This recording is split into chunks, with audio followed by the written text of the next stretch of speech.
How's it going, guys? Today I've got another collection of my top 5 custom cars in Grand Theft Auto 5, and the theme for this one is American Muscle. This is my pickings of the best vehicles from the muscle car category in game based on their general appearance, sound and modifications. So starting off at number 5, we've got the Albany Buccaneer, which is one of the cars I've come to hate in Grand Theft Auto 5. Whenever I've been on the lookout for one of the other muscle cars, this one's always been spawned everywhere, but it's typical that the one time I did want it, it was nowhere to be found, and it took me forever to actually find it this time to feature in this little video. I'm not too keen on the styling of this one. That front end looks a little bit too weird for my liking, but I think the closest match to a real life car is probably the Buick Riviera with an injection of some steroids to give it that muscle car appearance. Unfortunately, this one's not particularly fast in game, and modifications wise there's not really that much that changes its appearance, but you can do it up to look like an awesome drag car like I've done with those fat muscle car wheels, supercharged intake and wheelie bar on the back. I also quite like this colour of green that I've chosen. I'll have to use that on some of my sports cars. But coming up next is the Declasse Vigero, which I've featured a couple of times in my movie car builds. I've used this one to represent the Dodge Charger, but it's actually a closer resemblance to the Chevrolet Camaro SS. It is a nice little pocket-sized muscle car though, and it does handle really nicely. It's quite easy to get the back end out. This is another one where there's not that much in the way of modifications available. There's only one respray colour and no options to change the bumpers. But as I've shown in my custom car builds, it's one that you can convert into quite a few different movie cars.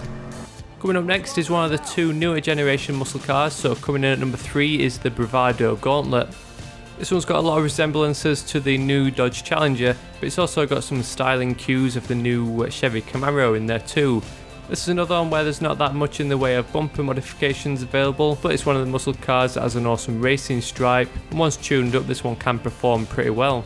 I think the design of this one would be exceptionally cool if they used the actual shape of the Camaro headlights to replace those round lamps. That'd probably make this vehicle one of my favourites in game. Talking about favourites, one that comes at the top of my favourites list is the Vapid Dominator. This is an almost perfect replica of the real life Ford Mustang, and I think some of its styling actually looks better than the real life Ford Mustang GT.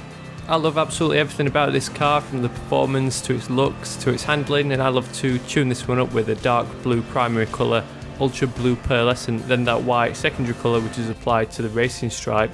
This gives it that classic Ford colour scheme, and while the wheels under the muscle category tend to fit best on the muscle cars, in the case of the Vapid Dominator and even the Bravado Gauntlet, with them being slightly newer models, I actually think they can pull off some sport or high-end wheels quite well. For example, the chrome GT wheels that my Vapid Dominator is sporting. So that leaves the Declasse Sabre Turbo as my number 1 muscle car in Grand Theft Auto 5. This one's a close match to the Chevrolet Chevelle, and it hails back to the Sabre GT from previous titles, which makes it a fan favourite. This has got to be my favourite muscle car for a number of reasons. First of all, it was a nightmare to get hold of. I didn't see it in game until I'd gone through a couple of Trevor's side missions, which made it quite a rare car to get hold of.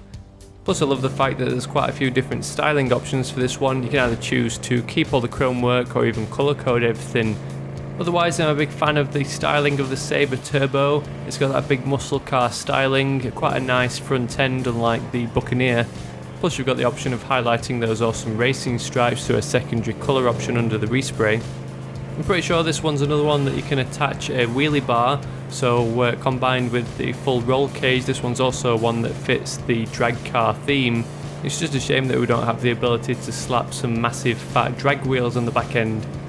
A couple of honourable mentions to the Imponte Phoenix and the Imponte Ruiner, both of which didn't make it into my top 5. I think these featured cars have definitely got that classic muscle car styling, whereas the Phoenix and the Ruiner are a little bit more sporty. But let me know down in the comments in which order you'd place your top 5 muscle cars from GTA 5. If you like the look of any of the cars I've featured, or if you just enjoyed the video, I'd really appreciate a thumbs up down below just to help spread the word and share the video with your friends. If you're new to my videos, don't forget to hit that subscribe button, or if you want to check out any of the previous episodes from my GTA 5 custom car series, then you can always click that link to the playlist down in the description. While you're in there, click those links to Twitter and Facebook to come and see some sneak previews of upcoming custom car videos I've got planned. Otherwise, thanks for watching, and I'll catch you all later.